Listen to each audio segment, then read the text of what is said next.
And here we are with our first off the pitch segment of the Colorado Rapids podcast. And of course, who else could be our first guest? None other than the club captain, Keegan Rosenberry. Keegs, Cappy, how are you, man? Welcome.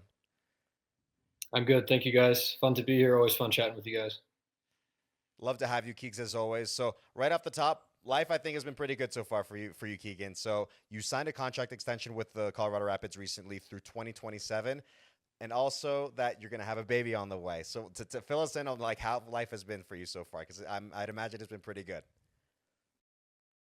Yeah, as you know, I mean, as a captain, I speak a lot for the team. Personal life has been really exciting. Obviously, a new challenge, a new a part of life coming for us, and expecting at the end of May. So, my wife Saint is doing super well. So it's been a lot of fun so far. Um, but as Drew can attest to, you're never really prepared. So we're a little scared, but also super excited and looking forward to that. And then individually, yeah, um, contract extension, especially with that news, the added security is so nice. And the club have again, after one or two other extensions I've had here, put a vote of confidence in me, and that mutual respect and the relationship I have here with staff, players, front office staff, is just so special. And in sports is hard to find. That mutual kind of loyalty um, I always talk about the people that we have here in this organization, player, staff, everybody, you guys, video staff, everybody. Like it's a special club to be a part of, and a huge reason as to why I want to be here for. Maybe it's not the end of my career, but a little bit longer after that. And yeah, my family and I are super excited. So yeah.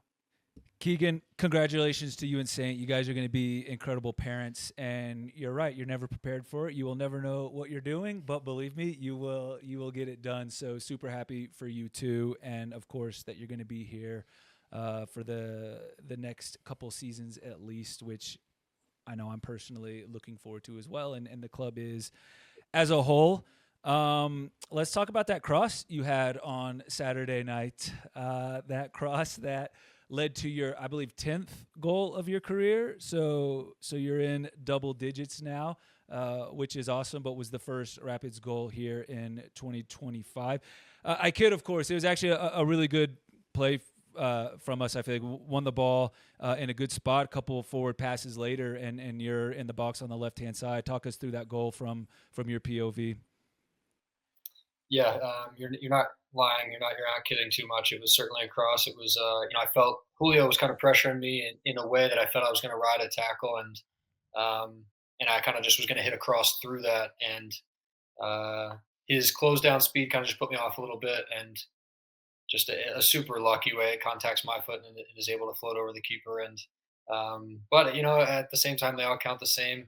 Chris likes to talk a lot about things not being lucky and us forcing the issue, and losing the ball in the right spots to again force the issue, make the opposition uncomfortable. And um, yeah, I don't know if it's the luckiest goal of my career. There was another one in Kansas City a couple years ago where Lawless heads it off the crossbar and it like hits off me for a tap in. So that might be even luckier. But no, it's true though as to what you said. The build up it was the important part. Got the ball into a good area, and good things are going to happen when we do that. And which it happened again in that match. Georgia gets into a good spot, and a deflection happens, but we capitalize. So um, yeah, it was a great way to start off the night. And then obviously, I don't know if we'll touch too much on the Dallas game, but disappointing after that. At the end of the first half is I think where we lose the game or lose the ability to take 3 points.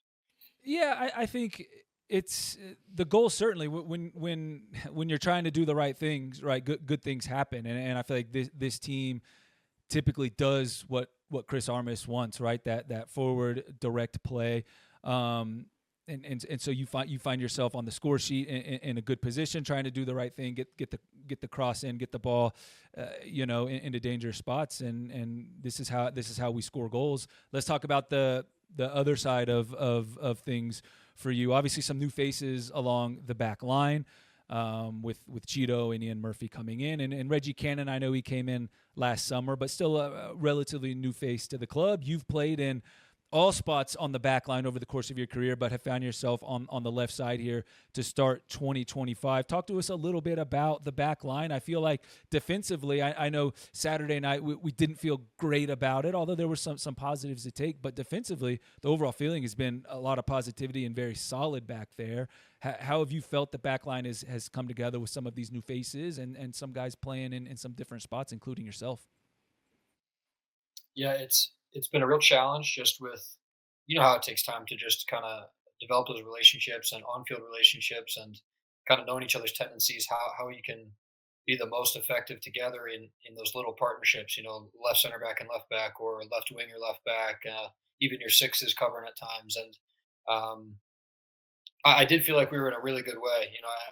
This Dallas game, I would be the first to kind of hold my hand up on a couple of the goals, and in just a little bit of that passiveness we talk about. Can we avoid thinking passively, always staying focused, dialed in, tracking runners, box defending? Chris talks about kind of that heightened awareness and intensity in and around the box. And yeah, it was a little bit too easy for them to get really good chances and score. And I mean, I think Zach faces pretty limited shots on the night, but they score three. So I think that comes down to before that, LAFC games, both of them, the St. Louis game, we were limiting teams to the types of chances.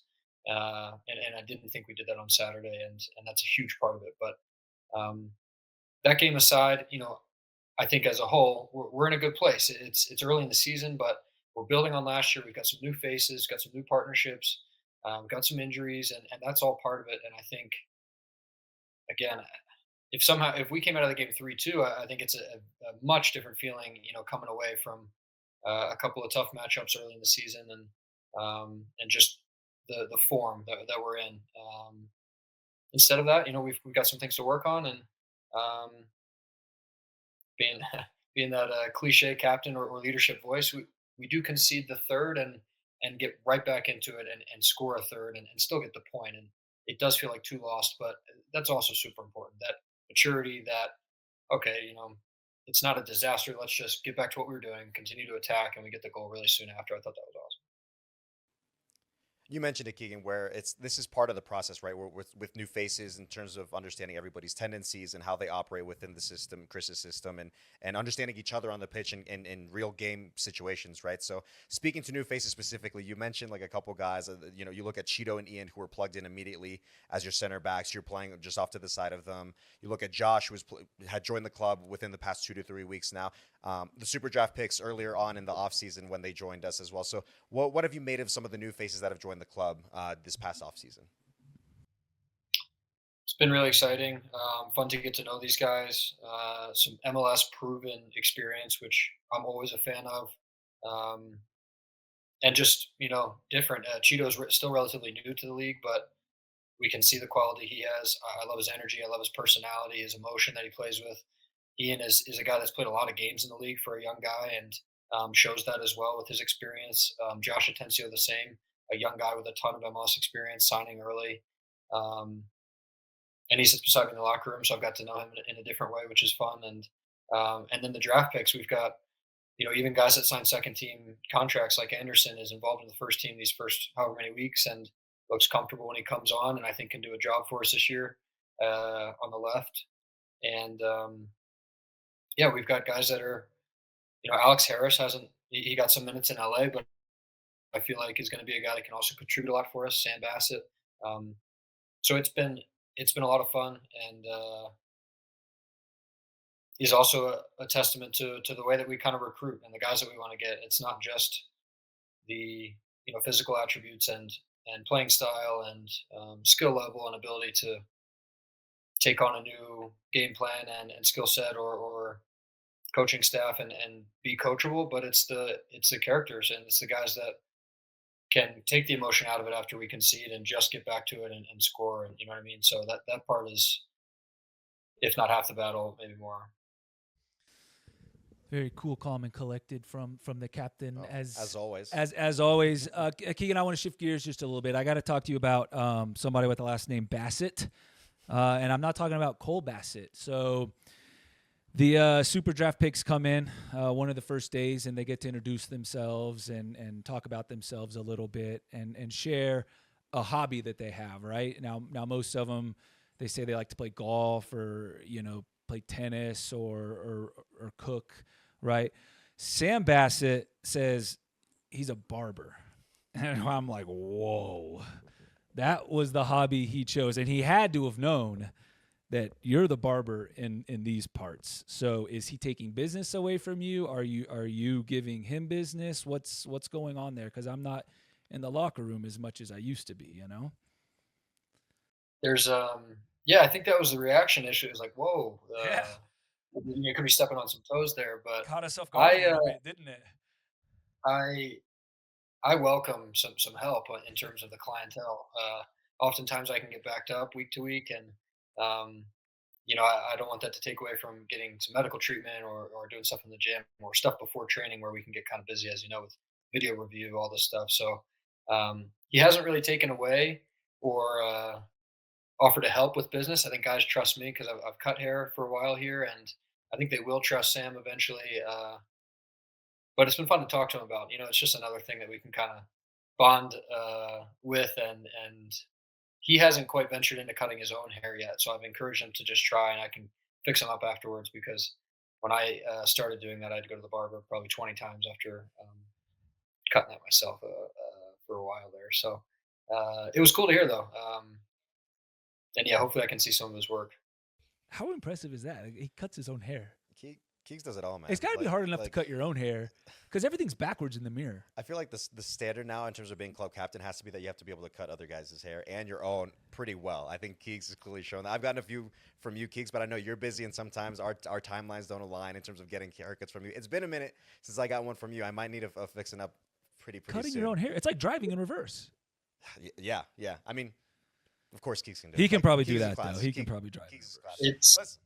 It was a very, very difficult transition to like those times. Like there's no because I like something pretty short here, and the contrast between obviously like a skin to a like a two up here is you can see some real mistakes pretty obviously walking down the street. So I'm like walking with a hat on to the barber shop trying to hide myself. You feel really stupid. So it takes some vulnerability and yeah, I mean it's no joke looking in a mirror, moving the opposite way, opposite hand. It's a challenge. Man, a man who's confident even in his mistakes and obviously as confident as can be now as our club captain here at the Colorado Rapids.